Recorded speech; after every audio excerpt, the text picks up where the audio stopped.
ਜੇਕਰ ਗੱਲ ਕੀਤੀ ਜਾਵੇ ਭਗਵੰਤ ਮਾਨ ਦੀ ਤਾਂ ਪੰਜਾਬ ਦੇ ਲੋਕਾਂ ਨੂੰ ਕਾਫੀ ਜ਼ਿਆਦਾ ਆਸਾਂ ਉਮੀਦਾਂ ਨੇ ਆਮ ਆਦਮੀ ਪਾਰਟੀ ਦੀ ਸਰਕਾਰ ਤੋਂ ਤੇ ਉੱਥੇ ਹੀ ਪੰਜਾਬ ਦੇ ਮੁੱਖ ਮੰਤਰੀ ਭਗਵੰਤ ਮਾਨ ਕੱਲ੍ਹ ਨੂੰ ਆਪਣਾ ਦੂਜਾ ਵਿਆਹ ਕਰਵਾਉਣ ਜਾ ਰਹੇ ਨੇ, ਜਿਸ ਨੂੰ ਲੈ ਕੇ ਜਿਹੜੇ ਵਿਰੋਧੀ ਨੇਤੇ ਹੋਰ ਪਾਰਟੀਆਂ ਦੇ ਆਗੂਆਂ ਵੱਲੋਂ ਲਗਾਤਾਰ ਉਹਨਾਂ ਨੂੰ ਫੋਨ ਕਰਕੇ ਵਧਾਈਆਂ ਦਿੱਤੀਆਂ ਜਾ ਰਹੀਆਂ। ਰਾਜਨੀਤੀ ਦੇ ਵਿੱਚ ਭੰਗੂ ਜੋ ਮਰਜ਼ੀ ਕਰੋ ਜੀ, ਪਰ ਜਿੱਥੇ ਸਮਾਜਿਕ ਸਮਾਗਮ ਆ ਜਾਣ ਉੱਥੇ ਮੇਰੇ ਕੋਲ ਸਾਰਿਆਂ ਨੂੰ ਗਮੀ ਦੇ ਵਿੱਚ ਗਮੀ ਤੇ ਖੁਸ਼ੀ ਦੇ ਵਿੱਚ ਖੁਸ਼ੀ ਸ਼ਾਮਲ ਹੋਣਾ ਚਾਹੀਦਾ, ਕਿਉਂਕਿ ਭਾਰਤ ਦੇ ਵਿੱਚ ਕੋਈ ਵੀ ਬੰਦਾ ਪਹਿਲੀ ਘਰ ਵਾਲੀ ਦੇ ਹੁੰਦਿਆਂ ਦੂਜਾ ਵਿਆਹ ਨਹੀਂ ਕਰਾ ਸਕਦਾ। ਇੱਥੇ ਬਹੁਤ ਸਾਰੇ ਕਲਾਕਾਰ ਆ, ਸਿਆਸਤਦਾਨ ਆ, ਜਿਨ੍ਹਾਂ ਬਾਰੇ ਇਹ ਪਤਾ ਲੱਗਿਆ ਕਿ ਉਹ ਆਪਣੇ ਧਰਮ ਬਦਲ ਕੇ ਵੀ ਇੱਕ ਤੋਂ ਵੱਧ ਵਿਆਹ ਕਰਾਈ ਬੈਠੇ ਆ। ਭਗਵੰਤ ਮਾਨ ਕਿਹੜਾ ਬਹੁਤੇ ਵੱਡੇ ਹੋਏ ਨੇ, ਤੇ ਜੇ ਕਾਨੂੰਨ ਪੱਖ ਦੇ ਉੱਤੇ ਸਾਰਾ ਕੁਝ ਠੀਕ ਹੈ ਤੇ ਜੇ ਉਹਨਾਂ ਨੇ ਵਿਆਹ ਕਰਾ ਲਿਆ ਇਹ ਉਹਨਾਂ ਦੀ ਨਿੱਜਤ ਹੈ। ਪੰਜਾਬ ਦੇ ਬੇਰੁਜ਼ਗਾਰ ਅਧਿਆਪਕ ਨੇ ਜਾਂ ਉਹਨਾਂ ਦੀਆਂ ਯੂਨੀਅਨਾਂ ਬਣੀਆਂ ਹੋਈਆਂ ਨੇ, ਉਹ ਭਗਵੰਤ ਮਾਨ ਦੇ ਵਿਆਹ ਦੇ ਵਿੱਚ ਜਿਹੜੇ ਨਾਅਰੇਬਾਜ਼ੀ ਕਰਨਗੇ ਤੇ ਆਪਣਾ ਪ੍ਰਦਰਸ਼ਨ ਵੀ ਕਰਨਗੇ। ਕਿਸੇ ਦੇ ਨਿੱਜੀ ਸਮਾਗਮ ਦੇ ਵਿੱਚ ਜਾ ਕੇ ਖੱਲ ਪਾਉਣਾ ਇਹ ਕੋਈ ਬਹੁਤੀ ਸਿਆਣਪ ਨਹੀਂ।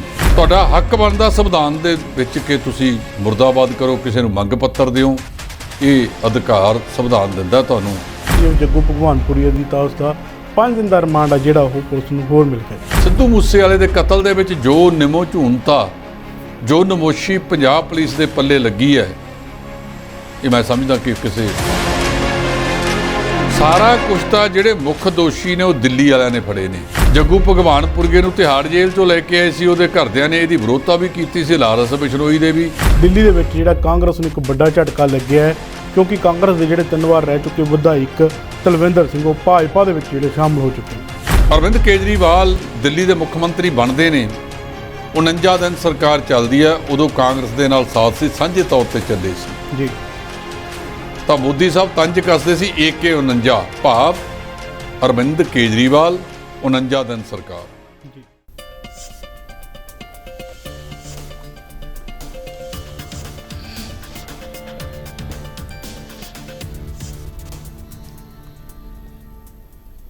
ਦਰਸ਼ਕਾਂ ਦਾ ਸਵਾਗਤ ਹੈ। ਮੈਂ ਸੁਖਵੀਰ ਸਿੰਘ ਇੱਕ ਮੇਰੀ ਸੁਣੋ ਪ੍ਰੋਗਰਾਮ ਲੈ ਕੇ ਹਾਜ਼ਰ ਹਾਂ, ਜਿਸ ਦੇ ਵਿੱਚ ਅਸੀਂ ਵੱਖੋ ਵੱਖਰੇ ਮੁੱਦਿਆਂ ਤੇ ਚਰਚਾ ਕਰਦੇ ਹਾਂ ਤੇ ਚਰਚਾ ਕਰਨੀ ਸਾਡੇ ਨਾਲ ਨੇ D5 ਦੇ ਸੀਨੀਅਰ ਐਡੀਟਰ ਜਸਪਾਲ ਸਿੰਘ ਢਿੱਲੋਂ ਜੀ।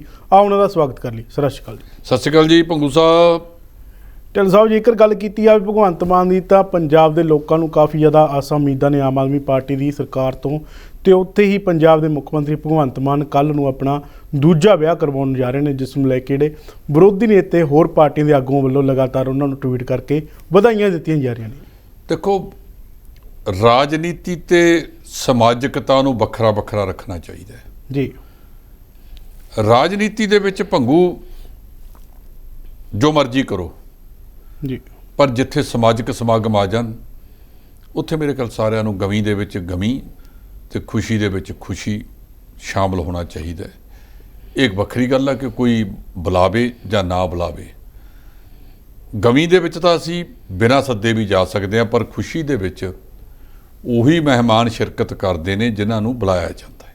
ਜੀ, ਹੁਣ ਆਪਾਂ ਇਸ ਪਾਸੇ ਵੱਲ ਤੁਰੀਏ।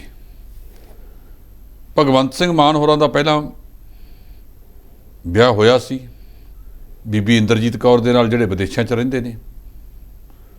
ਜਦੋਂ 16 ਮਾਰਚ ਨੂੰ ਉਹਨਾਂ ਨੇ ਸਹੁੰ ਚੱਕੀ ਤਾਂ ਉਹਨਾਂ ਦੀ ਧੀ ਤੇ ਉਹਨਾਂ ਦਾ ਪੁੱਤਰ ਦੋਨੋਂ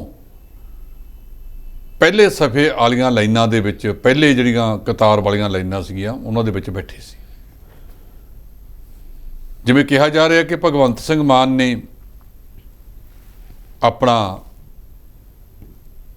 ਜਿਹੜਾ ਤਲਾਕ ਹੈ ਜੀ, ਉਹ ਪਹਿਲੀ ਘਰਵਾਲੀ ਨੂੰ ਦੇ ਦਿੱਤਾ ਕਾਨੂੰਨਨ ਤੌਰ ਤੇ। ਇਹ ਗੱਲ ਚੱਲ ਰਹੀ ਹੈ ਕਿਉਂਕਿ ਭਾਰਤ ਦੇ ਵਿੱਚ ਕੋਈ ਵੀ ਬੰਦਾ ਪਹਿਲੀ ਘਰਵਾਲੀ ਦੇ ਹੁੰਦਿਆਂ ਦੂਜਾ ਵਿਆਹ ਨਹੀਂ ਕਰਾ ਸਕਦਾ। ਇਹਦੇ ਤੇ ਸਾਨੂੰ ਕੋਈ ਬਾਹਲਾ, ਮੇਰਾ ਖਿਆਲ ਹੈ ਕਿ ਜ਼ੋਰ ਵੀ ਨਹੀਂ ਦੇਣਾ ਚਾਹੀਦਾ, ਕਿਉਂਕਿ ਇਹ ਕਿਸੇ ਦਾ ਨਿੱਜੀ ਮਾਮਲਾ, ਉਹਦਾ ਨਿੱਜਤ ਹੈ। ਉਹ 1 ਵਿਆਹ ਕਰਾਵੇ, 2 ਕਰਾਵੇ, 15 ਕਰਾਵੇ, 20 ਕਰਾਵੇ, ਇਹ ਉਹਦੇ ਤੇ ਨਿਰਭਰ ਹੈ। ਤੇ ਜੇ ਕਾਨੂੰਨਨ ਤੌਰ ਤੇ ਕੋਈ ਗਲਤ ਹੋਵੇਗਾ ਤਾਂ ਕਾਨੂੰਨ ਸਜ਼ਾ ਵੀ ਦਿੰਦਾ ਹੈ। ਹੁਣ ਤੁਸੀਂ ਗੱਲ ਆ ਜੋ ਦੂਜੀ 'ਚ ਕਿ ਸਿਆਸੀ ਆਗੂਆਂ ਨੇ ਵਧਾਈ ਵੀ ਦਿੱਤੀ ਹੈ। ਇਹ ਤਾਂ ਚਲੋ ਕੱਲ੍ਹ ਨੂੰ ਵਿਧੀਵਤ ਤਰੀਕੇ ਦੇ ਨਾਲ ਬਕਾਇਦਾ ਲਾਵਾਂ ਲੈ ਕੇ ਵਿਆਹ ਦੇ ਬੰਧਨ 'ਚ ਇੱਥੇ ਬਹੁਤ ਸਾਰੇ ਕਲਾਕਾਰ ਆ, ਸਿਆਸਤਦਾਨ ਆ, ਜਿਨ੍ਹਾਂ ਬਾਰੇ ਇਹ ਪਤਾ ਲੱਗਿਆ ਕਿ ਉਹ ਆਪਣੇ ਧਰਮ ਬਦਲ ਕੇ ਵੀ ਇੱਕ ਤੋਂ ਵੱਧ ਵਿਆਹ ਕਰਾਈ ਬੈਠੇ ਆ। ਕਈਆਂ ਬਾਰੇ ਜੱਗ ਜ਼ਾਹਰਤਾ ਹੈ, ਕਈਆਂ ਬਾਰੇ ਜੱਗ ਜ਼ਾਹਰਤਾ ਨਹੀਂ ਹੈਗੀ। ਪਰ ਬਹੁਤ ਸਾਰੇ ਸਿਆਸੀ ਆਗੂਆਂ ਨੇ ਮਾਨ ਸਾਹਿਬ ਦੇ ਇਸ ਕਦਮ ਦੇ ਉੱਤੇ ਕਿ ਸ਼ੁਕਰ ਹੈ ਉਹਨਾਂ ਦੀ ਭੈਣ ਤੇ ਉਹਨਾਂ ਦੀ ਮਾਤਾ ਸ਼੍ਰੀਮਤੀ ਹਰਪਾਲ ਕੌਰ ਨੇ ਉਹਨਾਂ ਵਾਸਤੇ ਇਹ ਲੜਕੀ ਹੈ ਜਿਹੜੀ ਆਪਣੀ ਨੂੰਹ ਲੱਭੀ ਹੈ। ਤਾਂ ਅਮਰਿੰਦਰ ਸਿੰਘ ਰਾਜਾ ਵੜਿੰਗ ਪੰਜਾਬ ਕਾਂਗਰਸ ਦੇ ਪ੍ਰਧਾਨ ਨੇ, ਉਹਨਾਂ ਨੇ ਬਾਕਾਇਦਾ ਤੌਰ ਦੇ ਉੱਤੇ ਟਵੀਟ ਕਰਕੇ ਉਹਨਾਂ ਨੂੰ ਵਧਾਈ ਭੇਜੀ ਹੈ। ਕਈ ਹੋਰ ਆਗੂਆਂ ਦੀਆਂ ਵਧਾਈਆਂ ਵੀ ਆਈਆਂ ਨੇ ਤੇ ਚੰਗੀ ਗੱਲ ਹੈ। ਰਾਜਨੀਤੀ ਤੇ ਜਿਹੜੇ ਸਮਾਜਿਕ ਸਮਾਗਮ ਨੇ ਸਾਡੇ, ਇਹਨਾਂ ਨੂੰ ਵੱਖਰੇ ਵੱਖਰੇ ਰੱਖ ਕੇ ਦੇਖਣਾ ਚਾਹੀਦਾ ਹੈ। ਸੋ ਭਗਵੰਤ ਮਾਨ ਕਿਹੜਾ ਬਹੁਤੇ ਵੱਡੇ ਹੋਏ ਨੇ ਤੇ ਜੇ ਕਾਨੂੰਨ ਪੱਖ ਦੇ ਉੱਤੇ ਸਾਰਾ ਕੁਝ ਠੀਕ ਹੈ ਤੇ ਜੇ ਉਹਨਾਂ ਨੇ ਵਿਆਹ ਕਰਾ ਲਿਆ, ਇਹ ਉਹਨਾਂ ਦੀ ਨਿੱਜਤ ਹੈ। ਇਹਦੇ ਵਿੱਚ ਮੈਂ ਇਸ ਤੋਂ ਵੱਧ ਹੋਰ ਕੋਈ ਟਿੱਪਣੀ ਕਰਨ ਦੀ ਗੱਲ ਨਹੀਂ ਕਹਾਂਗਾ ਜੀ। ਇਸ ਤੋਂ ਇਲਾਵਾ ਇਹ ਵੀ ਕਿਹਾ ਜਾ ਰਿਹਾ ਕਿ ਜੋ ਪੰਜਾਬ ਦੇ ਬੇਰੁਜ਼ਗਾਰ ਅਧਿਆਪਕ ਨੇ ਜਾਂ ਉਹਨਾਂ ਦੀਆਂ ਯੂਨੀਅਨਾਂ ਬਣੀਆਂ ਹੋਈਆਂ ਨੇ, ਉਹ ਭਗਵੰਤ ਮਾਨ ਦੇ ਵਿਆਹ ਦੇ ਵਿੱਚ ਜਿਹੜੇ ਨਾਅਰੇਬਾਜ਼ੀ ਕਰਨਗੇ ਤੇ ਆਪਣਾ ਪ੍ਰਦਰਸ਼ਨ ਵੀ ਕਰਨਗੇ ਜੀ। ਦੇਖੋ, ਪੰਜਾਬੀ ਦੀ ਇੱਕ ਕਹਾਵਤ ਹੈ ਕਿ ਵਿਆਹ ਦੇ ਵਿੱਚ ਬੀ ਦਾ ਲੇਖਾ।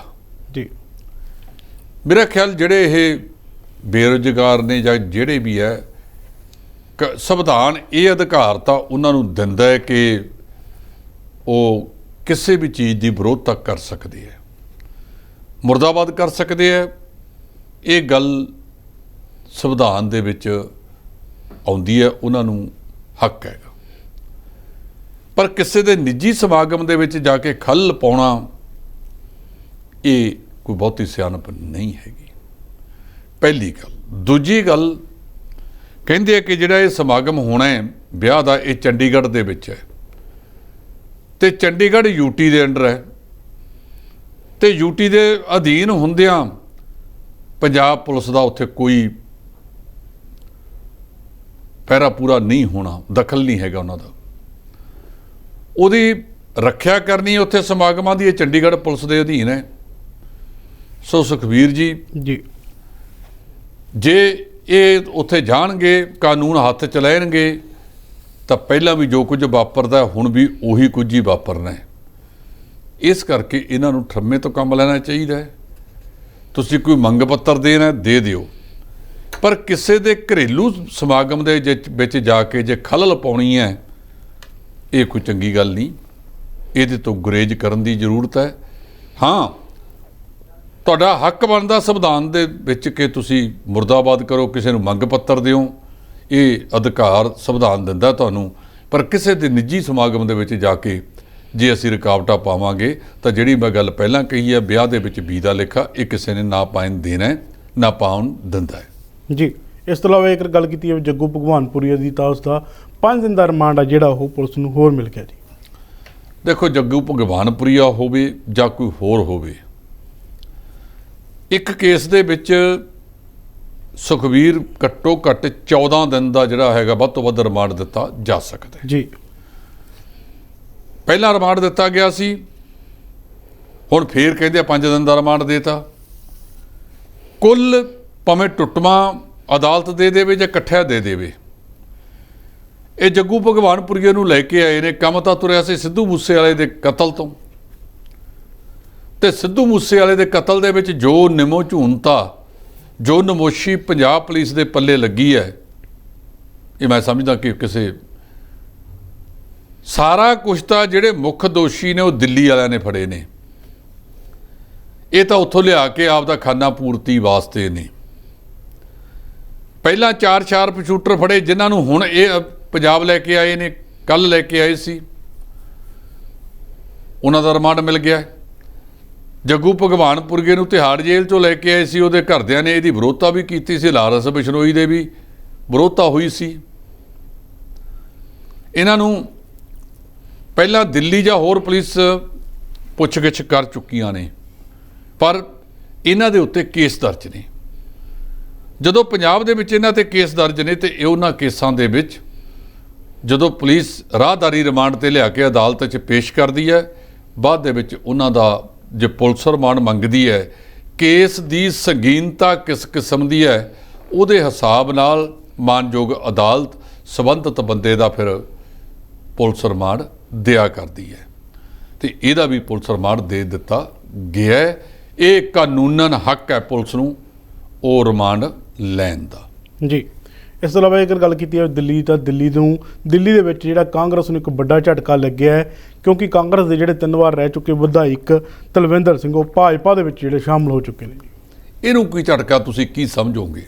ਜੀ, ਤੀਜੀ ਵਾਰ ਉੱਥੇ ਦਿੱਲੀ ਦੇ ਮੁੱਖ ਮੰਤਰੀ ਅਰਵਿੰਦ ਕੇਜਰੀਵਾਲ ਮੁੱਖ ਮੰਤਰੀ ਬਣੇ ਬੈਠੇ ਨੇ ਜੀ।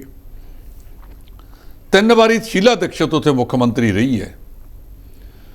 ਜਦੋਂ ਪਹਿਲੀ ਵਾਰ ਅਰਵਿੰਦ ਕੇਜਰੀਵਾਲ ਦਿੱਲੀ ਦੇ ਮੁੱਖ ਮੰਤਰੀ ਬਣਦੇ ਨੇ, 49 ਦਿਨ ਸਰਕਾਰ ਚੱਲਦੀ ਹੈ, ਉਦੋਂ ਕਾਂਗਰਸ ਦੇ ਨਾਲ ਸਾਥ ਸੀ, ਸਾਂਝੇ ਤੌਰ ਤੇ ਚੱਲੇ ਸੀ ਜੀ। ਤਾਂ ਮੋਦੀ ਸਾਹਿਬ ਤੰਜ ਕੱਸਦੇ ਸੀ AK 49 ਭਾਵ ਅਰਵਿੰਦ ਕੇਜਰੀਵਾਲ 49 ਦਿਨ ਸਰਕਾਰ। ਜੀ, ਉਹਦੀ ਥਾਂ ਦੇ ਉੱਤੇ ਹੁਣ ਉਹ ਤੀਜੀ ਵਾਰ ਬਣ ਚੁੱਕੇ ਨੇ ਤੇ ਇਹਦਾ ਸੁੰਗੜ ਗਏ, ਉੱਥੇ ਬਣੇ ਹੀ ਨਹੀਂ ਮੁੜ ਕੇ। ਜੇ ਇਹਨਾਂ ਦੀ ਲੀਡਰਸ਼ਿਪ ਸਿਆਣਪ ਹੁੰਦੀ, ਜਦੋਂ ਅਰਵਿੰਦ ਕੇਜਰੀਵਾਲ ਦੇ ਨਾਲ 49 ਦਿਨ ਦੀ ਸਰਕਾਰ ਦੇ ਵਿੱਚ ਇਹ ਟੁੱਟੇ ਨੇ, ਇਹ ਨਾ ਟੁੱਟਦੇ, ਲੋਕਾਂ ਦੇ ਵਿੱਚ ਇੱਕ ਭੱਲ ਗਈ ਕਿ ਜਾਣਬੁੱਝ ਕੇ ਸਰਕਾਰ ਤੋੜੀ ਗਈ। ਜੇ ਉਹ ਸਰਕਾਰ 5 ਸਾਲ ਪੂਰਾ ਕਰ ਜਾਂਦੀ ਤਾਂ ਇਹਨਾਂ ਦੀ ਸਥਿਤੀ ਕੋਈ ਹੋਰ ਹੁੰਦੀ ਸੀ। ਦੂਜੇ ਪਾਸੇ ਪ੍ਰਧਾਨ ਮੰਤਰੀ ਸਾਡੇ ਅਕਸਰ ਕਹਿੰਦੇ ਨੇ ਕਿ ਅਸੀਂ ਕਾਂਗਰਸ ਮੁਕਤ ਭਾਰਤ ਬਣਾ ਦੇਣਾ ਹੈ ਤੇ ਬਹੁਤ ਸਾਰੇ ਰਾਜਾਂ ਦੇ ਵਿੱਚ ਖਾਸ ਕਰ ਮੱਧ ਪ੍ਰਦੇਸ਼ ਹੋਇਆ, ਹੁਣ ਮਹਾਰਾਸ਼ਟਰ ਦੇ ਵਿੱਚ ਉਹਨਾਂ ਨੇ ਕਾਂਗਰਸ ਤੋਂ ਸਰਕਾਰਾਂ ਖੋਹੀਆਂ ਨੇ। ਮਹਾਰਾਸ਼ਟਰ ਦੇ ਵਿੱਚ ਸਾਂਝੀ ਸਰਕਾਰ ਸੀ ਤੇ ਮੱਧ ਪ੍ਰਦੇਸ਼ ਦੇ ਵਿੱਚ ਤਾਂ ਕਮਲਨਾਥ ਬਣਿਆ ਸੀ, ਸਰਕਾਰ ਆਪਣੀ ਸੀ। ਜੇ ਉੱਥੋਂ ਦੀ ਸਥਿਤੀ ਦੇਖੀ ਹੁੰਦੀ, ਜੋਤੀ ਆਦਿੱਤਿਆ ਰਾਏ ਸਿੰਧੀਆ ਨੂੰ ਮੁੱਖ ਮੰਤਰੀ ਦਾ ਉਮੀਦਵਾਰ ਬਣਾ ਲੈਂਦੇ, ਸਥਿਤੀ ਹੋਰ ਹੋਣੀ ਸੀ। ਰਾਜ ਰਾਏ ਕਿਹੜੇ ਗਏ ਜਿੱਥੇ ਕਾਂਗਰਸ ਦੀ ਸਰਕਾਰ ਰਹਿ ਗਈ ਹੈ। ਪੰਜਾਬ ਦੀ ਲੜਾਈ ਨੂੰ ਇਹਨਾਂ ਨੇ ਸਾਂਭਿਆ ਨਾ, ਇਹਨਾਂ ਦੇ ਆਗੂਆਂ ਨੇ ਇੱਕ ਦੂਜੇ ਦੇ ਵਿਰੋਧ 'ਚ ਜਾ ਕੇ ਧਮੱਚੜ ਪਾਇਆ। ਸਿੱਟਾ ਇਹ ਨਿਕਲਿਆ ਕਿ ਕੱਖ ਨਹੀਂ ਇਹਨਾਂ ਦੇ ਪੱਲੇ ਰਿਹਾ। ਉੱਥੇ ਇਹ ਬਿਲਕੁਲ ਚੁੱਪਚਾਪ ਬੈਠੇ ਦੇਖਦੇ ਰਹੇ। ਹੁਣ ਮਹਾਰਾਸ਼ਟਰ ਦੇ ਵਿੱਚ ਵਾਪਰ ਗਿਆ, ਛੱਤੀਸਗੜ੍ਹ ਰਹਿ ਗਿਆ, ਇਹਨਾਂ ਕੋਲ ਰਾਜਸਥਾਨ ਰਹਿ ਗਿਆ ਤੇ ਪੱਛਮੀ ਬੰਗਾਲ ਦੇ ਵਿੱਚ ਬੀਬੀ ਮਮਤਾ ਬੈਨਰਜੀ ਹੈ, ਉਹਦੇ ਵੱਲੇ ਅੱਖ ਨਹੀਂ ਕਰਦੇ ਜੀ। ਉੱਥੇ ਕਾਂਗਰਸ ਦੀ ਸਰਕਾਰ ਵੀ ਨਹੀਂ। ਜੇ ਇਹਨਾਂ ਦੋਨਾਂ ਤਿੰਨਾਂ ਰਾਜਾਂ ਦੇ ਵਿੱਚ ਜਿਹੜੇ ਰਹਿ ਗਏ ਨੇ, ਇੱਥੇ ਜਾ ਕੇ ਇਹ ਕੁਝ ਕਰਦੇ ਆ ਤੇ ਜੇ ਇਹਨਾਂ ਨੂੰ ਇਹ ਪਰੇ ਕਰਨ 'ਚ ਕਾਮਯਾਬ ਹੋ ਜਾਂਦੇ ਆ, ਫਿਰ ਇਹ ਤਾਂ ਕਹਿ ਸਕਣਗੇ ਕਿ ਕਾਂਗਰਸ ਮੁਕਤ ਭਾਰਤ। ਪੱਛਮੀ ਬੰਗਾਲ ਦੇ ਵਿੱਚ ਤਾਂ ਤ੍ਰਿਣਮੂਲ ਕਾਂਗਰਸ ਹੈ। ਸੋ ਇਸ ਕਰਕੇ ਜਿਹੜਾ ਇਹ ਤਰਵਿੰਦਰ ਸਿੰਘ ਮਰਵਾਹਾ 3 ਵਾਰ ਦੇ ਵਿਧਾਇਕ ਰਹੇ ਨੇ ਤੇ ਬੀਬੀ ਸ਼ੀਲਾ ਦੀਕਸ਼ਤ ਦੀ ਸਰਕਾਰ ਦੇ ਵਿੱਚ ਸੰਸਦੀ ਸਕੱਤਰ ਵੀ ਸੀ। ਸ਼ਹਿਰੀ ਸਿੱਖਾਂ ਦਾ ਬੋਲਬਾਲਾ ਤੇ ਜਦੋਂ ਤੋਂ ਮਨਜਿੰਦਰ ਸਿੰਘ ਸਿਰਸਾ ਨੇ ਭਾਰਤੀ ਜਨਤਾ ਪਾਰਟੀ ਦੀ ਕਮਾਂਡ ਸੰਭਾਲੀ ਹੈ, ਭਾਰਤੀ ਜਨਤਾ ਪਾਰਟੀ ਦੇ ਨਾਲ ਰਲੇ ਨੇ, ਉਹਨਾਂ ਨੇ ਆਪਣਾ ਦਬਦਬਾ ਵਧਾਇਆ ਹੈ। ਤੇ ਜੇ ਤਰਵਿੰਦਰ ਸਿੰਘ ਮਰਵਾਹਾ ਅੱਜ ਭਾਰਤੀ ਜਨਤਾ ਪਾਰਟੀ ਸ਼ਾਮਲ ਹੋ ਗਏ ਨੇ ਤਾਂ ਕੋਈ ਅਤਕਥਨੀ ਨਹੀਂ। ਕਾਂਗਰਸ ਦੇ ਪਹਿਲਾਂ ਪੱਲੇ ਕੀ ਹੈ ਉੱਥੇ? ਇਹ ਜਿੱਦੇ ਤਾਂ ਹੈ ਨਹੀਂ। ਤੇ ਫਿਰ ਹਰ ਰਾਜਸੀ ਪਾਰਟੀ ਦੇ ਆਗੂ ਨੇ ਆਪਣੀ ਆਪਣੀ ਸਥਿਤੀ ਦੇਖਣੀ ਹੁੰਦੀ ਹੈ। ਉਹਨਾਂ ਨੂੰ ਨਜ਼ਰ ਆਇਆ ਕਿ ਭਾਰਤੀ ਜਨਤਾ ਪਾਰਟੀ ਦੇ ਵਿੱਚ ਰਹਿ ਕੇ ਜਦੋਂ ਹੁਣ ਚੋਣਾਂ ਆਉਣੀਆਂ ਨੇ ਤਾਂ ਅਸੀਂ ਵੱਧ ਰਾਜਨੀਤੀ ਦੀ ਪੌੜੀ ਚੜ੍ਹ ਸਕਦੇ ਹਾਂ। ਤੇ ਇਸ ਕਰਕੇ ਤੇ ਦੂਜਾ ਜਿਹੜੀ ਕਾਂਗਰਸ ਦੀ ਇਹ ਹਾਈ ਕਮਾਂਡ, ਪਤਾ ਨਹੀਂ ਲੋਹ ਕਮਾਂਡ ਕਿਹੜੀ ਕਮਾਂਡ ਹੈ ਇਹ, ਜੇ ਆਹੀ ਕੁਛ ਇਹਨਾਂ ਨਾਲ ਵਾਪਰਦਾ ਰਿਹਾ ਤੇ ਫਿਰ ਇੱਕ ਹਾਸਰਸ ਕਵੀ ਦਾ ਸ਼ੇਅਰ ਸੀ ਕਿ ਪੂਰੀ ਪਾਰਟੀ ਕਾ ਕਰਕੇ ਸਫਾਇਆ ਮੇਰਾ ਪੀਆ ਘਰ ਆਇਆ। ਤੇ ਜਿਹੜੇ ਇਹ ਮਾਂ ਬੇਟਾ ਤੇ ਭੈਣ ਫਿਰਦੇ ਨੇ, ਇਹਨਾਂ ਨੂੰ ਆਪਣੀ ਹਉਮੈ ਛੱਡ ਕੇ ਤੇ ਇਹਨਾਂ ਦੇ ਨਾਲ ਲੱਗੇ ਆਗੂਆਂ ਨੇ ਸੋਚਣਾ ਚਾਹੀਦਾ ਹੈ ਇਹ ਸਥਿਤੀ ਕਿਵੇਂ ਹੋਈ। ਪੰਜਾਬ ਵੱਲ ਵੇਖ ਲੈਣ, ਜਿਹੜੇ 25-25 ਸਾਲਾਂ ਦਾ ਦਾਅਵਾ ਕਰਦੇ ਸੀ ਕਿ ਸਾਡੀ ਸਰਕਾਰ 25 ਸਾਲ ਰਹਿਣੀ ਹੈ, ਉਹਨਾਂ ਦੀਆਂ ਸੀਟਾਂ ਸੁੰਗੜ ਕੇ 3 ਰਹਿ ਗਈਆਂ ਤੇ ਤੁਹਾਡੀਆਂ ਤਾਂ ਦਿੱਲੀ 'ਚ ਹੈ ਹੀ ਕੋਈ ਨਹੀਂ। ਇਹਨਾਂ ਨੂੰ ਆਪਣੇ ਪੈਰ ਥੱਲੇ ਸੋਟਾ ਫੇਰਨਾ ਚਾਹੀਦਾ। ਜੇ ਪਾਰਟੀਆਂ ਨੇ ਆਪਣੇ ਆਪ ਦੀ ਦੁਬਾਰਾ ਪੜਚੋਲ ਨਾ ਕੀਤੀ ਤੇ ਇਹ ਦੂਜੇ ਲੋਕ ਹੈ ਜਿਹੜੇ ਇਸੇ ਤਰ੍ਹਾਂ ਕਾਬਜ ਹੁੰਦੇ ਰਹਿਣਗੇ। ਜੀ, ਇਸ ਤੋਂ ਇਲਾਵਾ ਇੱਕ ਗੱਲ ਕੀਤੀ ਹੈ ਤੇਜਿੰਦਰਪਾਲ ਬੱਗਾ ਦੀ, ਤਾਂ ਹਾਈ ਕੋਰਟ ਵੱਲੋਂ ਉਹਨਾਂ ਨੂੰ 4 ਅਗਸਤ ਤੱਕ ਦੀ ਜਿਹੜੀ ਉਹਨਾਂ ਦੀ ਗ੍ਰਿਫਤਾਰੀ ਤੇ ਰੋਕ ਲਗਾ ਦਿੱਤੀ ਹੈ ਜੀ। ਪੰਗੂ ਇਹ ਜਿਹੜੇ ਤੇਜਿੰਦਰਪਾਲ ਸਿੰਘ ਬੱਗਾ ਨੇ ਜੀ, ਇਹਨਾਂ ਨੇ ਅਰਵਿੰਦ ਕੇਜਰੀਵਾਲ ਤੇ ਕੁਝ ਟਿੱਪਣੀਆਂ ਕੀਤੀਆਂ ਸੀ ਦਿੱਲੀ ਦੇ ਵਿੱਚ। ਜੀ, 16 ਮਾਰਚ ਨੂੰ ਭਗਵੰਤ ਸਿੰਘ ਮਾਨ ਮੁੱਖ ਮੰਤਰੀ ਦੀ ਸਹੁੰ ਚੱਕਦੇ ਨੇ। ਮਈ ਦੇ ਮਹੀਨੇ ਦੇ ਵਿੱਚ ਜਾ ਕੇ ਸਵਾ ਕੁ ਮਹੀਨੇ ਬਾਅਦ ਇੱਕ ਮੋਹਾਲੀ 'ਚ ਕੇਸ ਦਰਜ ਕਰਦੀ ਆ ਪੰਜਾਬ ਦੀ ਪੁਲਿਸ ਤੇ ਪੰਜਾਬ ਭਵਨ ਦੇ ਵਿੱਚ ਵੱਡੀ ਪੱਧਰ ਤੇ ਪੰਜਾਬ ਪੁਲਿਸ ਨੂੰ ਬਹਾ ਦਿੱਤਾ ਜਾਂਦਾ ਹੈ। ਇਹ ਸਿੱਧੇ ਜਾ ਕੇ ਬੱਗੇ ਦੇ ਘਰ ਜਾਂਦੇ ਨੇ ਤੇ ਉਹਨੂੰ ਚੱਕ ਲਿਆਉਂਦੇ ਨੇ। ਰਸਤੇ ਦੇ ਵਿੱਚ ਮਨੋਹਰ ਲਾਲ ਖੱਟੜ ਸਾਹਿਬ ਬੈਠੇ ਨੇ, ਉਹ ਭਾਰਤੀ ਜਨਤਾ ਪਾਰਟੀ ਦੀ ਸਰਕਾਰ ਉੱਥੇ ਚੱਲਦੀ ਹੈ। ਉਹਨਾਂ ਨੇ ਰਸਤੇ ਦੇ ਵਿੱਚ ਬੱਗੇ ਨੂੰ ਇਹਨਾਂ ਦੇ ਚੁੰਗਲ 'ਚੋਂ ਛੁਡਾਇਆ ਤੇ ਵਾਪਸ ਦਿੱਲੀ ਲੈ ਗਏ। ਜੀ, ਉਹਨਾਂ ਨੇ ਪੰਜਾਬ ਤੇ ਹਰਿਆਣਾ ਉੱਚ ਅਦਾਲਤ ਦਾ ਦਰਵਾਜ਼ਾ ਖੜਕਾਇਆ। ਅਦਾਲਤ ਨੇ ਉਸ ਵੇਲੇ 6 ਜੁਲਾਈ ਤੱਕ ਤੇਜਿੰਦਰਪਾਲ ਸਿੰਘ ਬੱਗਾ ਦੀ ਗ੍ਰਿਫਤਾਰੀ ਤੇ ਰੋਕ ਲਾ ਦਿੱਤੀ ਸੀ। ਜਦੋਂ ਉਹਨਾਂ ਦੀ ਗ੍ਰਿਫਤਾਰੀ ਤੇ ਰੋਕ ਲੱਗੀ ਤੇ ਫਿਰ ਉਸ ਤੋਂ ਬਾਅਦ ਤੁਸੀਂ ਦੇਖੋ ਕਿ ਅੱਜ ਉਹ 6 ਜੁਲਾਈ ਸੀ। ਅੱਜ ਦੁਬਾਰਾ ਜਦੋਂ ਪੰਜਾਬ ਸਰਕਾਰ ਦੇ ਵਕੀਲ ਤੇ ਬੱਗੇ ਦੇ ਸਫਾਈ ਧਰ ਦੇ ਵਕੀਲੇ ਅਦਾਲਤ ਦੇ ਵਿੱਚ ਪੇਸ਼ ਹੋਏ ਤੇ ਅਦਾਲਤ ਨੇ ਉਹ 4 ਅਗਸਤ ਤੱਕ ਰਾਹਤ ਹੋਰ ਦੇਤੀ ਹੈ। 1 ਮਹੀਨੇ ਦੀ ਰਾਹਤ ਹੋਰ ਵਧਾਤੀ ਹੈ।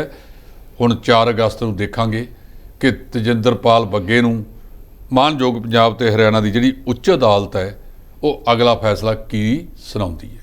ਜੀ, ਜੇਕਰ ਗੱਲ ਕੀਤੀ ਜਾਵੇ ਕੇਂਦਰ ਸਰਕਾਰ ਦੀ, ਤਾਂ ਕੇਂਦਰ ਸਰਕਾਰ ਕਿਹਾ ਜਾ ਰਿਹਾ ਕਿ ਦਿੱਲੀ ਨਗਰ ਨਿਗਮ ਚੋਣਾਂ ਦੀ ਜਿਹੜੀ ਇਜਾਜ਼ਤ ਨਹੀਂ ਦੇ ਰਹੀ, ਜਿਸ ਨੂੰ ਲੈ ਕੇ ਅਰਵਿੰਦ ਕੇਜਰੀਵਾਲ ਦਾ ਕਹਿਣਾ ਕਿ ਅਸੀਂ ਅਦਾਲਤ ਦੇ ਵਿੱਚ ਪਹੁੰਚਾਂਗੇ। ਜੀ, ਦੇਖੋ ਪਿੱਛੇ ਇੱਕ ਮਤਾ ਪਾਸ ਹੋਇਆ ਸੀ ਦਿੱਲੀ ਦੇ ਵਿੱਚ ਜਿਹੜੀਆਂ ਨਗਰ ਨਿਗਮ ਨੇ ਉਹ 3 ਨੇ।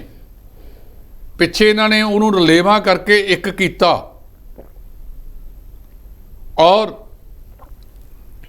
ਉੱਥੇ ਅਰਵਿੰਦ ਕੇਜਰੀਵਾਲ ਦੇ ਪੱਲੇ ਕੱਖ ਨਹੀਂ। ਉਹ ਤਾਂ ਨਾਂ ਦਾ ਮੁੱਖ ਮੰਤਰੀ ਹੈ, ਉਹਦੀਆਂ ਨਜ਼ਰਾਂ ਦੂਜੇ ਰਾਜਾਂ 'ਚ ਲੱਗੀਆਂ ਵੀ ਨੇ। ਪਹਿਲਾਂ ਪੰਜਾਬ 'ਚ ਸੀ। ਪੰਜਾਬ ਦੀ ਸਥਿਤੀ ਸ਼ਾਇਦ ਕਿਉਂਕਿ ਜੇ 2014 'ਚ ਹੀ ਆ ਜਾਂਦੇ 2017 'ਚ ਉਹਦੇ ਨਜ਼ਰ 'ਚ ਆ ਗਿਆ ਕਿ ਮੁੱਖ ਮੰਤਰੀ ਮੈਂ ਪੰਜਾਬ ਦਾ ਬਣ ਸਕਦਾ ਤੇ ਉਹਦਾ ਡਿਪਟੀ ਮੁੱਖ ਮੰਤਰੀ ਮਨੀਸ਼ ਸਿਸੋਦੀਆ ਚੱਲਦੀ ਚੋਣ ਮੁਹਿੰਮ ਦੇ ਵਿੱਚ ਇੱਕ ਨਵਾਂ ਘੜਮ ਪੈਦਾ ਕਰ ਗਿਆ ਜਦੋਂ ਪੰਜਾਬ ਦੇ ਵਿੱਚ ਕਹਿ ਦਿੱਤਾ ਕਿ ਹਾਂ ਕੇਜਰੀਵਾਲ ਵੀ ਇੱਥੋਂ ਦਾ ਮੁੱਖ ਮੰਤਰੀ ਬਣ ਸਕਦਾ ਹੈ। ਉਹਨੇ ਭੱਠਾ ਬਹਾਤਾ। ਅਜੇ ਵੀ ਲੋਕਾਂ 'ਚ ਇਹ ਗੱਲ ਚਰਚਾ ਦੇ ਵਿੱਚ ਹੈ ਕਿ ਕੇਜਰੀਵਾਲ ਕਿਸੇ ਵੇਲੇ ਵੀ ਪੰਜਾਬ ਦੀ ਬਹੁਮਤ ਸਰਕਾਰ ਦੇ ਵਿੱਚ ਆ ਸਕਦਾ ਹੈ, ਕਿਉਂਕਿ ਪੰਜਾਬ ਦਾ ਮੁੱਖ ਮੰਤਰੀ ਹੁਣ ਵਿਆਹ ਬੰਧਨ 'ਚ ਬੰਧਨ ਜਾ ਰਿਹਾ ਤੇ ਉਹਨੇ ਰੁਝੇਵੇਂ ਹੋਰ ਪਾਸੇ ਵੱਧ ਜਾਣੇ ਨੇ। ਦੂਜੀ ਗੱਲ ਕਿ ਉੱਥੇ ਅਜੇ ਤੱਕ ਇਹ ਤੈਅ ਤਾਂ ਹੋਵੇਗਾ ਜਦੋਂ ਇਹਦਾ ਰਲੇਵਾਂ ਹੋ ਗਿਆ, ਸਾਰੀ ਨਗਰ ਨਿਗਮ ਇੱਕ ਬਣ ਗਈ। ਦਿੱਲੀ ਦੀ ਸਥਿਤੀ ਵੱਖਰੀ ਹੈ। ਵਿਧਾਨ ਸਭਾ ਚੋਣਾਂ ਹੁਣ ਅਰਵਿੰਦ ਕੇਜਰੀਵਾਲ ਤੀਜੀ ਵਾਰ ਮੁੱਖ ਮੰਤਰੀ ਬਣ ਗਏ। ਜਦੋਂ ਲੋਕ ਸਭਾ ਚੋਣਾਂ ਆਉਂਦੀਆਂ ਨੇ ਤਾਂ ਸਾਰੀਆਂ ਸੀਟਾਂ ਭਾਰਤੀ ਜਨਤਾ ਪਾਰਟੀ ਜਿੱਤ ਜਾਂਦੀ ਹੈ। ਆਮ ਲੋਕਾਂ ਦੇ ਵਿੱਚ ਇੱਕ ਚਰਚਾ ਵੀ ਚੱਲਦੀ ਹੈ ਵੀ ਕਿਤੇ ਇਹ ਦੋਨੇ ਮਿਲ ਕੇ ਤਾਂ ਨਹੀਂ ਖੇਡਦੇ। ਕਈ ਲੋਕ ਪੰਜਾਬ ਦੇ ਵਿੱਚ ਵੀ ਕਹਿ ਰਹੇ ਨੇ ਕਿ ਇਹ ਤਾਂ ਗਲਤੀ ਕਰ ਲਈ ਜੀ, RSS ਦੀ B ਟੀਮ ਹੈ, ਭਾਰਤੀ ਜਨਤਾ ਪਾਰਟੀ ਦੇ ਛੋਟੇ ਭਰਾ ਨੇ। ਉਹ ਕਹਿੰਦਾ ਵੀ ਇੱਥੇ ਸਾਨੂੰ ਨਗਰ ਨਿਗਮ ਚੋਣਾਂ ਕਰਾਉਣ ਦਿੱਤੀਆਂ ਨਹੀਂ ਜਾ ਰਹੀਆਂ। ਹੁਣ ਤੱਕ ਨਗਰ ਨਿਗਮ ਚੋਣਾਂ ਦੇ ਵਿੱਚ ਬਹੁਤ ਗਿਣਤੀ ਭਾਰਤੀ ਜਨਤਾ ਪਾਰਟੀ ਕਾਬਜ ਹੈ ਤੇ ਅਸੀਂ ਅਦਾਲਤ ਦਾ ਦਰਵਾਜ਼ਾ ਖੜਕਾਵਾਂ। ਖੜਕਾ ਲਓ, ਕੌਣ ਕਹਿੰਦਾ ਤੁਹਾਨੂੰ ਰੋਕਦਾ? ਰੋਕ ਕਿਸ ਗੱਲ ਤੋਂ? ਹੱਕ ਹੈ ਤੁਹਾਡਾ। ਜੇ ਕੇਂਦਰ ਸਰਕਾਰ ਤੁਹਾਡੇ ਨਾਲ ਧੱਕਾ ਕਰ ਰਹੀ ਹੈ ਤੇ ਫਿਰ ਉਹ ਕਹਿੰਦੇ ਅਸੀਂ ਹੁਣ ਅਰਵਿੰਦ ਕੇਜਰੀਵਾਲ ਸਾਹਿਬ ਕਹਿੰਦੇ ਆ ਕਿ ਅਸੀਂ ਹਾਈ ਕੋਰਟ ਦੇ ਵਿੱਚ ਦਿੱਲੀ ਦੀ ਅਦਾਲਤ ਦੇ ਵਿੱਚ ਜਾਵਾਂਗੇ ਤਾਂ ਜੋ ਉੱਥੋਂ ਫੈਸਲਾ ਜਿੱਤ ਕੇ ਫਿਰ ਨਗਰ ਨਿਗਮ ਦੀਆਂ ਚੋਣਾਂ ਨੂੰ ਕਰਵਾਇਆ ਜਾ ਸਕੇ। ਜੀ, ਜੇਕਰ ਗੱਲ ਕੀਤੀ ਹੈ ਲਾਰੈਂਸ ਬਿਸ਼ਨੋਈ ਦੀ, ਤਾਂ ਉਸ ਦਾ ਜਿਹੜਾ 5 ਦਿਨ ਦਾ ਰਿਮਾਂਡ ਆ ਉਹ ਵਧਾ ਦਿੱਤਾ ਗਿਆ। ਭੰਗੂ ਸਾਹਿਬ ਆਪਾਂ ਪਿੱਛੇ ਜੱਗੀ ਭਗਵਾਨਪੁਰੀ ਵਾਲੇ 'ਚ ਵੀ ਗੱਲ ਕੀਤੀ ਹੈ ਜੀ ਕਿ ਕਿਸੇ ਕੇਸ ਦੇ ਵਿੱਚ 14 ਦਿਨ ਦਾ ਰਿਮਾਂਡ ਦਿੱਤਾ ਜਾ ਸਕਦਾ ਹੈ। ਇਹ ਦੱਸਣ ਲਾਰੈਂਸ ਬਿਸ਼ਨੋਈ ਨੂੰ ਇੱਥੇ ਲਿਆ ਕੇ ਪਹਿਲਾਂ ਇਹਨਾਂ ਨੇ ਕੀਤਾ ਕੀ ਹੈ, ਜਿਹੜਾ ਕੁਝ ਕੱਢਿਆ ਲਾਰੈਂਸ ਬਿਸ਼ਨੋਈ ਕੋਲੋਂ ਉਹ ਤਾਂ ਪਹਿਲਾਂ ਦਿੱਲੀ ਪੁਲਿਸ ਕਰ ਚੁੱਕੀ ਹੈ ਜੀ। 32 ਕੇਸ ਦਰਜ ਨੇ ਲਾਰੈਂਸ ਬਿਸ਼ਨੋਈ ਤੇ। ਉਹਦਾ ਰਿਮਾਂਡ ਪਹਿਲਾਂ ਮਾਨਸਾ ਅਦਾਲਤ ਦੇ ਵਿੱਚ ਲਿਆ, ਉਹਨੂੰ 7 ਦਿਨਾਂ ਵਾਸਤੇ ਖਰੜ ਦੇ CI ਸਟਾਫ ਲਿਆਂਦਾ ਗਿਆ। ਦੁਬਾਰਾ ਪੇਸ਼ ਕੀਤਾ, 5 ਦਿਨ ਦਾ ਰਿਮਾਂਡ ਫੇਰ ਮਿਲ ਗਿਆ। ਮੈਂ ਪਹਿਲਾਂ ਕਿਹਾ ਕਿ 14 ਦਿਨ ਇੱਕ ਕੇਸ 'ਚ ਰਿਮਾਂਡ ਮਿਲ ਸਕਦਾ ਹੈ ਜੀ। ਤੇ ਰਾਣਾ ਕੰਦੋਵਾਲੀਆ ਜਿਹੜਾ ਉਹਦੇ ਕਤਲ ਦੇ ਮਾਮਲੇ ਵਿੱਚ ਅੰਮ੍ਰਿਤਸਰ ਪੁਲਿਸ ਨੇ ਟ੍ਰਾਂਜ਼ਿਟ ਰਿਮਾਂਡ ਦੇ ਉੱਤੇ ਮਾਨਸਾ ਦੀ ਅਦਾਲਤ ਤੋਂ ਲੈ ਲਿਆ। 12 ਦਿਨ ਪੰਜਾਬ ਪੁਲਿਸ ਨੇ ਰੱਖਿਆ ਹੈ, ਅੰਮ੍ਰਿਤਸਰ ਲਿਆ ਕੇ ਫੇਰ ਉਹਨੂੰ ਖਰੜ ਦੇ CI ਸਟਾਫ 'ਚ ਲੈ ਗਏ। ਪਹਿਲਾਂ ਹੀ ਦੱਸਿਆ ਜਾਵੇ ਕਿ ਪੰਜਾਬ ਪੁਲਿਸ ਦੇ ਵੰਡੀਆਂ ਪਾਈਆਂ ਵੀਆਂ ਨੇ ਕਿ ਜੇ ਖਰੜ ਪੁਲਿਸ ਕੋਲੇ ਮਾਨਸਾ ਪੁਲਿਸ ਕੋਲੇ ਅੰਮ੍ਰਿਤਸਰ ਪੁਲਿਸ ਦੀ ਪੁੱਛਗਿੱਛ ਹੀ ਨਹੀਂ ਕਰ ਸਕਦੀ। ਹਾਲਾਂਕਿ ਅੰਮ੍ਰਿਤਸਰ ਦਾ ਪੁੱਛਗਿੱਛ ਕੇਂਦਰ ਤਾਂ ਮਾਨਸਾ ਜਾਂ ਖਰੜ ਦੇ ਮੁਤਾਬਕ ਮਸ਼ਹੂਰ ਹੈ ਜੀ, ਬਹੁਤ ਵੱਡਾ ਹੈ। ਸੋ ਪਹਿਲਾਂ ਉਹਦਾ ਰਿਮਾਂਡ ਲੈ ਲਿਆ ਉੱਥੇ ਜਾ ਕੇ, ਹੁਣ 5 ਦਿਨ ਦਾ ਹੋਰ ਲੈ ਲਿਆ। 32 ਕੇਸ ਨੇ, 32 ਚੋਂ 2 ਕੱਢ ਦਿਓ, 30 ਰਹਿ ਗਏ। ਜੇ ਹਰੇਕ ਕੇਸ 'ਚ ਤਾਂ 14 ਦਿਨ ਦਾ ਰਿਮਾਂਡ ਟੁੱਟਵਾਂ ਲਿਆ ਜਾਵੇ ਤਾਂ 14 30 42 ਸਵਾ ਸਾਲ ਉਹ ਇੱਥੇ ਤੁਰਿਆ ਫਿਰੂਗਾ ਜੀ। ਸੋ ਲੋਕ ਇਹ ਚਾਹੁੰਦੇ ਨੇ ਕਿ ਲਕੀਰਾਂ ਨੂੰ ਸੋਟੇ ਨਾ ਮਾਰੋ, ਕੋਈ ਨਵੀਂ ਚੀਜ਼ ਕੱਢੋ। ਸਿੱਧੂ ਮੂਸੇਵਾਲੇ ਦਾ ਜਿਹੜਾ ਕਤਲ ਹੋਇਆ ਉਸ ਮਾਮਲੇ ਦੇ ਵਿੱਚ ਜਿੱਥੋਂ ਤੱਕ ਪਹੁੰਚੇ ਨੇ, ਜਿੰਨੇ ਸ਼ਾਰਪ ਸ਼ੂਟਰ ਫੜੇ ਗਏ ਉਹ ਸਾਰੇ ਦੇ ਸਾਰੇ ਦਿੱਲੀ ਦੇ ਸਪੈਸ਼ਲ ਸੈੱਲ ਨੇ ਫੜੇ ਨੇ। ਤੁਸੀਂ ਉਹਦੇ ਵਿੱਚ ਕੀ ਕੀਤਾ? ਇਹ ਨਹੀਂ ਅਸੀਂ ਕਹਿੰਦੇ ਕਿ ਪੰਜਾਬ ਦੀ ਪੁਲਿਸ ਕੋਈ ਮਿਹਨਤ ਨਹੀਂ ਕਰੀਦੀ ਹੋਵੇਗੀ, ਪਰ ਕਈ ਵਾਰੀ ਚਾਚੇ ਦੀਆਂ, ਕਦੇ ਤਾਏ ਦੀਆਂ, ਕਦੇ ਬਾਬੇ ਦੀਆਂ, ਕਦੇ ਪੋਤੇ ਦੀਆਂ। ਜੀ। ਇਸ ਵੇਲੇ ਜਿਹੜੀ ਦਿੱਲੀ ਦੀ ਪੁਲਿਸ ਹੈ ਇਹਦਾ ਥੋੜ੍ਹਾ ਜਿਹਾ ਅਕਸ ਜਿਹੜਾ ਉਹ ਪੰਜਾਬ ਦੇ ਮੁਕਾਬਲੇ ਕਿਤੇ ਉੱਚਾ ਹੈ। ਇਹ ਕੇਸ ਨੂੰ ਹੱਥ ਪਾਉਣ ਦੇ ਵਿੱਚ ਉਹਨਾਂ ਨੇ ਜ਼ਿਆਦਾ ਸਫਲਤਾ ਕਰਕੇ ਦਿਖਾਈ ਹੈ ਜੀ। ਹੁਣ ਜੇਕਰ ਗੱਲ ਕੀਤੀ ਹੈ ਸਿਮਰਨਜੀਤ ਸਿੰਘ ਮਾਨ ਦੀ, ਤਾਂ ਉਹਨਾਂ ਨੇ ਸੰਗਰੂਰ ਚੋਣਾਂ ਜਿੱਤਣ ਤੋਂ ਬਾਅਦ ਕਿਹਾ ਜਾ ਰਿਹਾ ਕਿ ਸ਼੍ਰੋਮਣੀ ਕਮੇਟੀ ਦੀਆਂ ਚੋਣਾਂ ਉੱਤੇ ਜਿਹੜੀ ਆਪਣੀ ਅੱਖ ਰੱਖੀ ਹੈ। ਦੇਖੋ, ਜਿਹੜੀ ਸ਼੍ਰੋਮਣੀ ਗੁਰਦੁਆਰਾ ਪ੍ਰਬੰਧਕ ਕਮੇਟੀ ਦੀਆਂ ਚੋਣਾਂ ਨੇ ਇਹਨੂੰ 11 ਸਾਲ ਹੋ ਗਏ, 2011 'ਚ ਹੋਈਆਂ ਸੀ ਜੀ। ਉਸ ਤੋਂ ਬਾਅਦ ਜਿਨ੍ਹਾਂ ਦਾ ਕੇਂਦਰ ਵਾਲਿਆਂ ਨਾਲ ਭਾਈਵਾਲੀ ਚੱਲਦੀ ਸੀ ਉਹਨਾਂ ਨੇ ਹੋਣ ਨਹੀਂ ਦਿੱਤੀਆਂ ਜੀ। ਇਸੇ ਕਰਕੇ ਮਾਨ ਸਾਹਿਬ ਵੀ ਕਹਿੰਦੇ ਕਿਹਾ ਇਹ ਜਾ ਰਿਹਾ ਕਿ ਜਿਹਦੇ ਤੇ ਜਿਹੜਾ ਸ਼੍ਰੋਮਣੀ ਕਮੇਟੀ ਤੇ ਕਾਬਜ਼ ਹੈ ਉਹਨੂੰ ਪੰਥਕ ਪਾਰਟੀ ਕਿਹਾ ਜਾਂਦਾ ਹੈ, ਤੇ ਜਿਹੜੇ ਹੁਣ ਤੱਕ ਕਾਬਜ਼ ਨੇ ਜਿੰਨੇ ਕੁ ਪੰਥਕ ਨੇ ਸਾਰਿਆਂ ਨੂੰ ਪਤਾ ਹੈ ਜੀ। ਉਹ ਕਹਿੰਦੇ ਵੀ ਅਸੀਂ ਹੁਣ ਸ਼੍ਰੋਮਣੀ ਗੁਰਦੁਆਰਾ ਪ੍ਰਬੰਧਕ ਕਮੇਟੀ ਦੀਆਂ ਚੋਣਾਂ ਲੜਾਂਗੇ ਜੀ। ਹਮ ਖਿਆਲੀ ਸਿੱਖ ਜਥੇਬੰਦੀਆਂ ਨੂੰ ਨਾਲ ਲੈ ਕੇ ਲੜਾਂਗੇ, ਲੜਨਾ ਚਾਹੀਦਾ। ਜਿਹੜੀਆਂ ਊਨਤਾਈਆਂ ਬਾਰੇ ਸਾਰੀਆਂ ਪਾਰਟੀਆਂ ਗੱਲ ਕਰਦੀਆਂ ਕਿ ਸ਼੍ਰੋਮਣੀ ਗੁਰਦੁਆਰਾ ਪ੍ਰਬੰਧਕ ਕਮੇਟੀ ਦੇ ਵਿੱਚ ਇਸ ਤਰ੍ਹਾਂ ਦੀਆਂ ਊਨਤਾਈਆਂ ਪੈਦਾ ਹੋ ਗਈਆਂ ਨੇ, ਉਹਨਾਂ ਨੂੰ ਰੋਕਣ ਵਾਸਤੇ ਤਾਂ ਸਾਨੂੰ ਸਾਰਿਆਂ ਨੂੰ ਜਾਣਾ ਚਾਹੀਦਾ। ਇਹ ਗੱਲ ਮਾਨ ਸਾਹਿਬ ਕਹਿੰਦੇ ਆ। ਦੂਜੀ ਗੱਲ ਉਹਨਾਂ ਨੇ ਕਹੀ ਹੈ ਕਿ ਸਿੱਖ ਜਥੇਬੰਦੀਆਂ ਦਾ ਸਿੱਖਾਂ ਦੇ ਮਸਲਿਆਂ ਬਾਰੇ ਉਹ ਪਾਰਲੀਮੈਂਟ ਦੇ ਵਿੱਚ ਵੱਡੀ ਪੱਧਰ ਤੇ ਆਵਾਜ਼ ਉਠਾਉਣਗੇ। ਉਹਨਾਂ ਦਾ ਹੱਕ ਬਣਦਾ ਹੈ ਤੇ ਉਹ ਆਪਣਾ ਇਹ ਯਤਨ ਪੂਰਾ ਕਰਨਗੇ ਜੀ। ਜੀ। ਜੇਕਰ ਗੱਲ ਕੀਤੀ ਹੈ ਵੀ ਸ਼੍ਰੋਮਣੀ ਕਮੇਟੀ ਦੀ, ਤਾਂ ਉਹਨਾਂ ਨੇ ਇੱਕ ਪ੍ਰੈਸ ਕਾਨਫਰੰਸ ਕੀਤੀ ਹੈ ਜਿਸ ਦੇ ਵਿੱਚ ਉਹਨਾਂ ਦਾ ਕਹਿਣਾ ਹੈ ਕਿ ਭਾਈ ਬਲਵਿੰਦਰ ਸਿੰਘ ਜਟਾਣਾ ਦੀ ਤਸਵੀਰ ਹੈ ਜਿਹੜੀ ਕੇਂਦਰੀ ਸਿੱਖ ਅਜਾਇਬ ਘਰ ਦੇ ਵਿੱਚ ਲਗਾਈ ਜਾਵੇਗੀ ਜੀ। ਇਹਨਾਂ ਨੇ ਪਹਿਲਾਂ ਸੰਗਰੂਰ ਦੀ ਉਪਚੋਣ ਲੜੀ। ਇਹ ਸ਼੍ਰੋਮਣੀ ਕਮੇਟੀ ਨਹੀਂ ਕਰਦੀ, ਉਹਨਾਂ ਦੇ ਪਿੱਛੇ ਜਿਹੜੇ ਸਿਆਸੀ ਧਿਰ ਬੈਠੀ ਹੈ ਜੀ ਉਹ ਕਰਾਉਂਦੀ ਹੈ ਜੀ। ਉਹਨਾਂ ਨੇ ਇੱਕ ਪੱਤਾ ਚੱਲਿਆ ਕਿ ਬੰਦੀ ਸਿੰਘਾਂ ਦੇ ਵਿੱਚ ਸ਼ਾਇਦ ਸਾਡੇ ਪੈਰ ਲੱਗ ਜਾਣ। ਇਹ ਜੋ ਮਰਜ਼ੀ ਕਹਿਣ ਕਿ ਸ੍ਰੀ ਗੁਰੂ ਗ੍ਰੰਥ ਸਾਹਿਬ ਦੀ ਜਿਹੜੀ ਬੀੜ ਚੋਰੀ ਹੋਈ, ਸਾਡਾ ਉਹਦੇ ਵਿੱਚ ਕੋਈ ਦਖਲ ਨਹੀਂ, ਅਸੀਂ ਕਦੇ ਨਹੀਂ ਕਿਹਾ ਕਿ ਉਹਨਾਂ ਨੇ ਕਰਵਾਈ ਹੈ, ਪਰ ਸਰਕਾਰ ਤਾਂ ਤੁਹਾਡੀ ਸੀ ਜੀ। ਨਾਕਾਮੀ ਦਾ ਤੁਹਾਡੀ ਸੀ ਕਿ ਗੁਰੂ ਗ੍ਰੰਥ ਸਾਹਿਬ ਮਹਾਰਾਜ ਨੂੰ ਲੱਭ ਨਹੀਂ ਸਕੇ ਤੁਸੀਂ। 1 ਜੂਨ ਦੇ ਗੁਰੂ ਸਾਹਿਬ ਦੀ ਬੀੜ ਚੋਰੀ ਹੁੰਦੀ ਹੈ, ਸਤੰਬਰ ਤੱਕ ਤੁਸੀਂ ਕਿਉਂ ਨਾ ਲੱਭ ਸਕੇ? ਇਹਦਾ ਜਵਾਬ ਤਾਂ ਦਿੰਦੇ ਨਹੀਂ। ਮੈਂ ਪਹਿਲੇ ਪ੍ਰੋਗਰਾਮ ਦੇ ਵਿੱਚ ਵੀ ਕਿਹਾ ਕਿ ਇਹ ਬੀੜ ਚੋਰੀ ਕੀਤੀ ਸੀ ਸਿਰਸੇ ਵਾਲੇ ਦੇ ਚੱਲੇ ਚਪਟਿਆਂ ਨੇ, ਉਹਦੇ ਵਿੱਚ ਇਹਨਾਂ ਦਾ ਕੋਈ ਭੂਮਿਕਾ ਨਹੀਂ। ਇਹ ਗੱਲ ਬਿਲਕੁਲ ਦਰੁਸਤ ਹੈ ਜੀ। ਪਰ ਸਰਕਾਰ ਤਾਂ ਤੁਹਾਡੀ ਸੀ ਨਾ, ਉਹਦੀ ਭੂਮਿਕਾ ਤੋਂ ਤੁਸੀਂ ਕਿਉਂ ਪਾਸੇ ਹੋ ਸਕਦੇ? ਕਿਵੇਂ ਆਪਦੇ ਆਪ ਨੂੰ ਪਾਸੇ ਕਰ ਸਕਦੇ ਹੋ? ਕਿਸੇ ਜਥੇਬੰਦੀ ਨੇ 30 ਜਨਵਰੀ 2012 ਨੂੰ ਜਿਹੜਾ ਸਿਰਸੇ ਵਾਲੇ ਨੇ ਸਾਂਗ ਕੀਤਾ ਸੀਗਾ, ਸਲਾਬਤਪੁਰੇ ਡੇਰੇ ਦੇ ਵਿੱਚ ਲੋਕਾਂ ਨੂੰ ਜਾਮੇ ਇਨਸਾਫ ਪਿਲਾਇਆ ਸੀ, ਉਹਦੀ ਕਿਸੇ ਨੇ ਚੁਣੌਤੀ ਵੀ ਨਹੀਂ ਦਿੱਤੀ। ਸੋ ਜਿਹੜਾ ਹੁਣ ਇਹਨਾਂ ਨੇ ਸ਼੍ਰੋਮਣੀ ਕਮੇਟੀ ਕਹਿੰਦੀ ਉੱਥੇ ਲਾਵਾਂਗੇ, ਮੂਸੇ ਵਾਲੇ ਦੇ ਗਾਣੇ ਦੇ ਵਿੱਚ SYL ਦੇ ਵਿੱਚ ਬਲਵਿੰਦਰ ਸਿੰਘ ਜਟਾਣੇ ਦੀ ਗੱਲ ਆ ਗਈ। ਬਲਵਿੰਦਰ ਸਿੰਘ ਜਟਾਣੇ ਦੇ ਪਰਿਵਾਰ ਨੂੰ ਚੱਕ ਕੇ ਮਾਰਿਆ ਕਿਹਨੇ ਸੀ? ਤੇ ਉਹਨੂੰ ਤੁਸੀਂ ਪੰਜਾਬ ਪੁਲਿਸ ਦਾ ਮੁਖੀ ਬਣਾਤਾ। ਹੁਣੇ ਉਹਦੀ ਤਸਵੀਰ ਲਾ ਕੇ ਕਿਸੇ ਨਾ ਕਿਸੇ ਜ਼ਰੀਏ ਇਹ ਮੁੱਖ ਧਾਰਾ 'ਚ ਆਉਣਾ ਚਾਹੁੰਦੇ ਨੇ, ਪਰ ਪੰਜਾਬ ਦੇ ਲੋਕਾਂ ਨੇ ਜਿੱਥੋਂ ਤੱਕ ਲਿਜਾ ਕੇ ਇਹਨਾਂ ਨੂੰ ਸੁੱਟਤਾ। ਜੇ ਤਾਂ ਇਹ ਉਹਦੇ ਤੇ ਗੰਭੀਰਤਾ ਨਾਲ ਵਿਚਾਰ ਕਰ ਲੈਣਗੇ, ਉਹਨਾਂ ਕਾਰਨਾਂ ਨੂੰ ਜਾਂਚ ਲੈਣਗੇ ਕਿ ਉਹ ਕਾਹਦੇ ਕਾਰਨ ਸੀ ਜਿਹਦੇ ਕਰਕੇ ਸਾਡੇ ਨਾਲ ਇਹੋ ਜਿਹੀ ਘਟਨਾ ਵਾਪਰੀ ਹੈ, ਸਾਡਾ ਇੱਦਾਂ ਮਾੜਾ ਹਾਲ ਹੋ ਗਿਆ, ਫਿਰ ਤਾਂ ਬਾਹ ਭਲਾ। ਤੇ ਨਹੀਂ ਤਾਂ ਫਿਰ ਜੋ ਕੁਝ ਹੈ ਉਹ ਸਾਰਾ ਕੰਧ ਤੇ ਲਿਖਿਆ ਸਾਹਮਣੇ ਪਿਆ ਹੈ। ਸੋ ਇੱਕ ਪ੍ਰਿੰਸੀਪਲ ਸੁਰਿੰਦਰ ਸਿੰਘ ਹੋਰਾਂ ਦੀ ਲਾਉਣੀ ਹੈ, ਇੱਕ ਇਹ ਬਲਵਿੰਦਰ ਸਿੰਘ ਜਟਾਣਾ ਦੀ ਲਾਉਣੀ ਹੈ। ਇਹ ਗੱਲ ਧਾਮੀ ਸਾਹਿਬ ਕਹਿੰਦੇ ਨੇ, ਤੇ ਧਾਮੀ ਸਾਹਿਬ ਜਿਹੜੀ ਗੱਲ ਮੈਂ ਕਹੀ ਹੈ ਕਿ ਉਹ ਜਟਾਣੇ ਦਾ ਪਰਿਵਾਰ ਮਾਰਿਆ ਕਿਹਨੇ ਸੀ, ਉਹਦਾ ਸਪਸ਼ਟੀਕਰਨ ਵੀ ਦੇ ਦੇਣ ਥੋੜ੍ਹਾ ਜਿਹਾ।